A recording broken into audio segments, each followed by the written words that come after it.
Discours du général de Gaulle, prononcé à Vincennes, le 5 octobre 1947. Si tant et tant de Françaises et de Français sont venus ici pour entendre ce qu'il est de mon devoir de leur dire, c'est parce qu'ils se souviennent des grandes actions qu'hier nous avons accomplies ensemble pour tirer la France de l'abîme. C'est parce qu'ils sentent que dans la situation présente, pleine de menaces et de soucis, il va falloir qu'une fois encore nous entreprenions en commun un rude et puissant redressement. C'est parce qu'ils jugent qu'en dépit de tous les obstacles, notre pays peut et doit sortir de ses embarras. Ce sont là, précisément, la pensée, le sentiment, la certitude qui m'amènent moi-même à vous parler. Je ne le ferais certes pas si je n'avais pu mesurer, pendant les dures années où j'ai marché à la tête de la France, ce dont la nation est capable pour peu qu'elle veuille se rassembler. Je ne le ferais pas si je n'avais un but clair et fort à indiquer au peuple français. Je ne le ferais pas si je croyais que les pages d'histoire que nous avons écrites ensemble étaient les dernières du livre de la grandeur française, que notre pays ne saurait plus échapper à l'abaissement et que, pour quelqu'un qui entend traiter les affaires publiques sur un certain plan de dignité et d'efficacité, il n'y aurait plus désormais qu'à se replier sur soi-même en laissant faire la décadence. Mais il se trouve, au contraire, que ni les difficultés amères du présent, ni les malveillances de la bassesse humaine ne nous empêchent d'être fiers de ce que nous avons fait et d'en tirer la conclusion qu'il ne tient qu'à nous-mêmes d'assurer encore notre destin. Avoir poursuivi la guerre, littéralement à partir de rien, du jour où des pouvoirs dits officiels capitulèrent devant l'ennemi. Avoir refait, au dehors et au dedans, les forces françaises qui ne cessèrent pas de frapper et de grandir. Les avoir mises en œuvre de telle sorte qu'en Érythrée, en Libye, en Tunisie, en Italie, en France, en Allemagne, en Autriche, ou bien sur toutes les mers, ou bien dans tous les ciels, elles jouassent un rôle éclatant et quelquefois décisif. Avoir remis l'Empire dans la lutte sans qu'aucune de ses parcelles ait été dérobée à la souveraineté française. Avoir rétabli l'État républicain en évitant la guerre civile et en liquidant à mesure tous les essais d'usurpation. Avoir remis le pays à sa place dans le concert des grandes puissances. Installer notre armée et notre administration sur les deux rives du Rhin. Repris pied en Indochine. Avoir engagé la métropole, les colonies et les protectorats dans la grande voie de l'Union française, donner le droit de suffrage aux femmes, réaliser, en matière de comité d'entreprise, d'assurance sociale, de nationalisation, des réformes qui seraient fécondes sans l'action des démagogues qui s'acharnent à les dévoyer.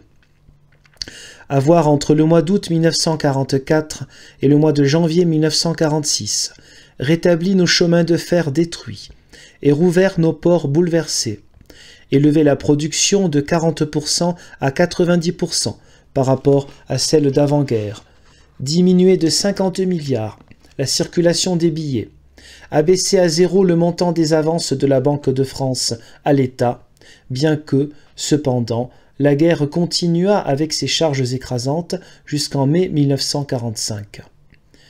L'histoire dira, peut-être, que tout cela ne fut pas trop mal réussi.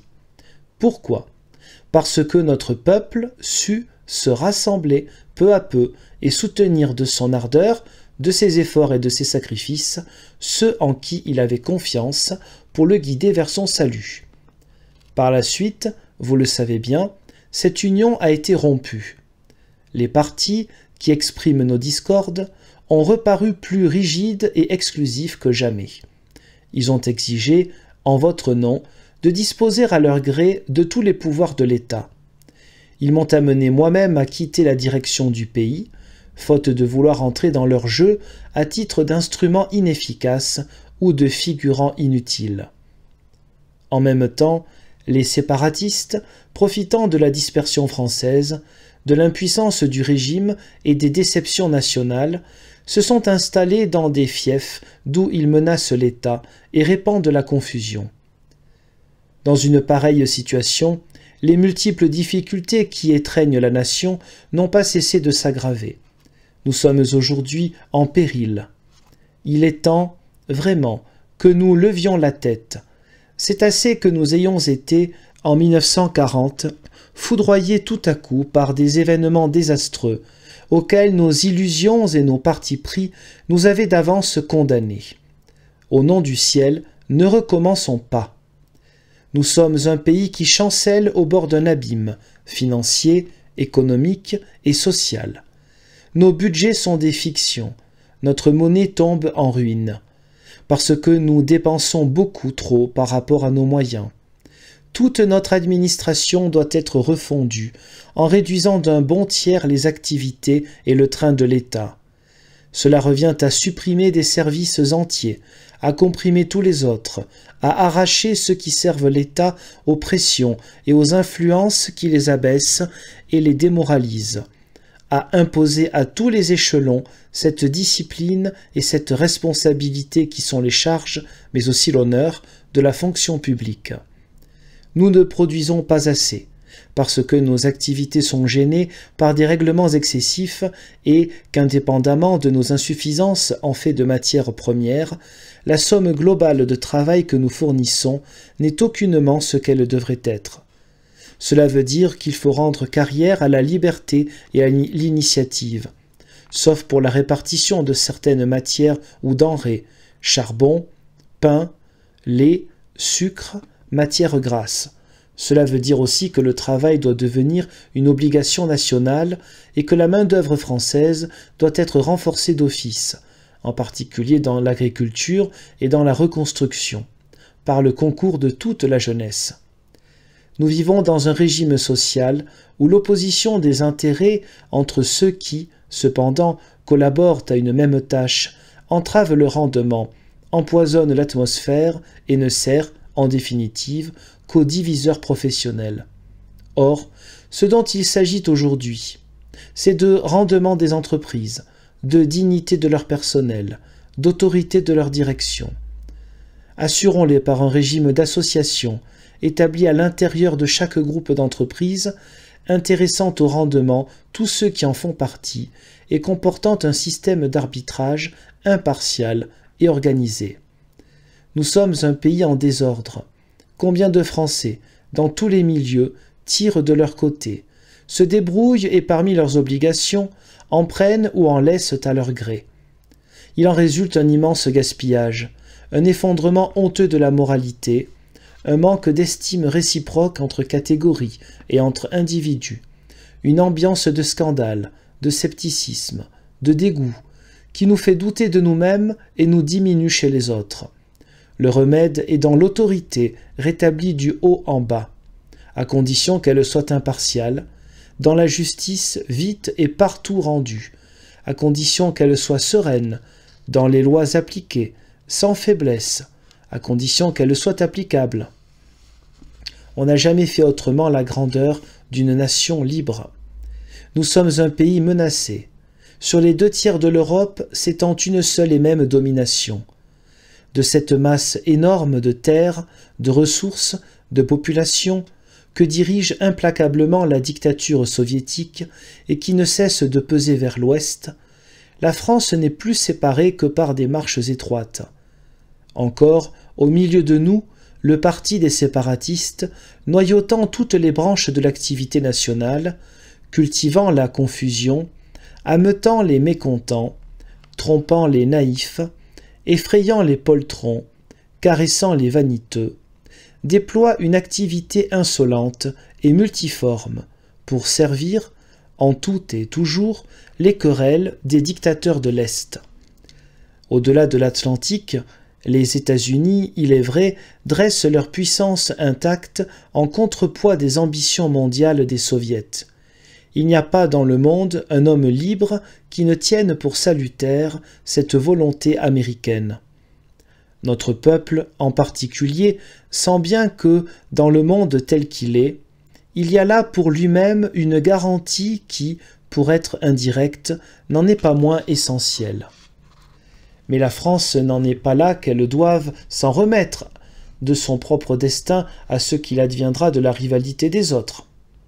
Il faut qu'elle se redresse elle-même, qu'elle remette debout dans toute la profondeur de l'Union française l'organisation et les moyens de sa défense nationale, qu'elle prenne la tête d'un groupement des États qui, à l'Occident de l'Europe, se trouvent comme elle affaiblis, mais qui, en conjuguant leurs ressources, constitueraient un élément capable de peser lourd dans la reconstruction du monde et la sauvegarde de la liberté.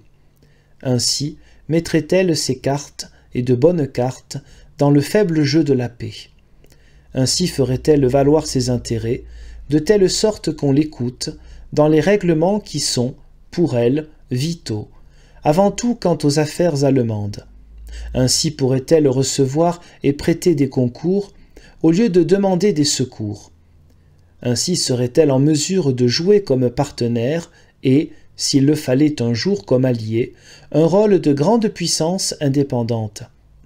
Mais si elle devait demeurer en état chronique de crise matérielle et morale, alors elle ne serait bientôt plus dans la paix qu'un jouet disloqué que se disputeraient les concurrents du dehors et, le cas échéant, dans la guerre, qu'un objectif impuissant pour l'invasion des uns et les bombardements des autres. Au fond, la masse immense des Françaises et des Français discerne ces évidences, quelque cruelles qu'elles soient, approuve ces remèdes, quoi qu'ils doivent coûter, et désire voir instaurer un régime capable de les appliquer, si rigoureux qu'ils doivent être. Au milieu du trouble croissant et devant les périls qui montent, l'instinct national se réveille. Je crois bien même qu'une des principales raisons du mécontentement général est que chacun s'irrite à constater tout ce qui pourrait être fait et qui pourtant ne l'est pas. Mais ce n'est pas tout de voir clair, il faut réaliser. À cela, je vous le dis et je vous le répète, il y a des conditions et celles-ci dépendent de vous. Françaises, Français, il dépend de vous rassembler, comme je vous le demande, pour imposer la réforme de l'État, en l'arrachant à la discrétion stérile des partis et en le mettant en mesure de guider la nation sans considérer rien que l'intérêt commun, pour appuyer avec discipline l'action de redressement que les pouvoirs publics renouvelés pourront et devront entreprendre, pour repousser, tandis qu'il en est temps, cette sorte d'invasion préalable que pratiquent les séparatistes. Contre le clair devoir du Rassemblement national s'élèvent, il est vrai, de multiples oppositions. D'abord, nous avons pris, depuis des générations, l'habitude invétérée des luttes intérieures. En raison des péripéties amères de notre histoire et de notre propre tempérament, nous traînons avec nous 1000 vieilles querelles, politiques, sociales, religieuses et d'innombrables préventions. Il n'a fallu, hélas, rien de moins que la vie des tranchées lors de la Première Guerre mondiale ou les combats de la Résistance au cours de la Deuxième, pour que nous consentions à nous voir les uns les autres tels que nous sommes, c'est-à-dire, en général, de fort bonnes gens, très capables de nous comprendre, de nous estimer, de nous entraider, pour peu que nous tournions nos ardeurs vers un grand but d'intérêt commun, au lieu de les employer à nous déchirer entre nous. D'autre part, les partis qui expriment nos divisions et qui ont bâti sur eux-mêmes, sans recours et sans contrepoids, le régime sous lequel nous vivons, cherchent, comme il est naturel, à persévérer dans leur être et s'efforcent de prolonger le système suivant lequel chacun d'entre eux cuit sa petite soupe à petit feu dans son petit coin. Enfin, les séparatistes, exploitant les misères et attisant les colères, afin que notre peuple en vienne à ce degré de désespoir où il leur serait possible d'établir leur dictature pour mettre la France au service de leurs maîtres étrangers, emploient toutes les ressources du mensonge, autrement dit de leur propagande, pour empêcher cette union civique et ce redressement de l'État qui les condamnerait tout au moins à l'impuissance. On les voit donc, dérision suprême et prodigieuse insolence, se déguiser en champions de la démocratie et de l'indépendance française, qu'ils veulent précisément détruire, contre ceux qui entendent assurer l'une et l'autre après les avoir restaurés. Ces oppositions diverses pourraient, quelque temps encore, donner le change à notre peuple et retarder le moment où le bon sens national l'emportera décidément, si les événements ne prouvaient, jour par jour, à quel point tout retard nous coûte cher. Or voici que s'offre à la nation l'occasion de montrer qu'elle comprend de quoi il retourne. Dans 2 semaines, vous élirez dans toute la France vos conseils municipaux. En des temps commodes et paisibles, ces élections n'auraient eu sans doute qu'une signification locale. Mais au moment où nous sommes, elles revêtent une extrême importance nationale et internationale. D'autre part, j'ai créé, au-dessus de nos divisions, le Rassemblement du peuple français, qui offre aux bons citoyens, quelle que soit d'ailleurs leur tendance, un cadre où il leur soit possible de se grouper pour atteindre ensemble les objectifs du salut public.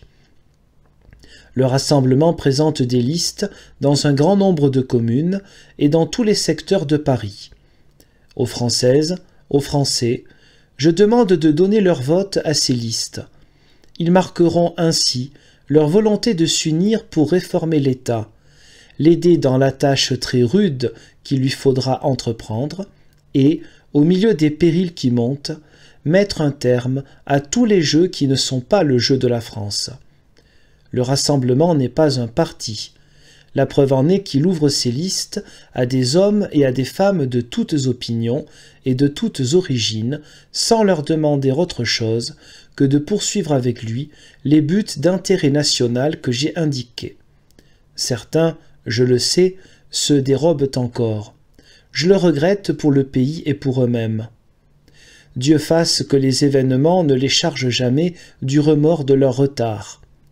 Mais la nation va choisir sa route. Je ne saurais faillir au devoir de lui montrer celle du salut. Comme vous tous, je suis bien convaincu qu'en définitive, c'est cette route-là qu'elle va prendre. Mais hâtons-nous. Tout va vite au siècle où nous vivons et dans le monde où nous sommes. Depuis l'aurore de notre histoire, nos malheurs furent toujours en proportion de nos divisions. Mais jamais la fortune n'a trahi une France rassemblée.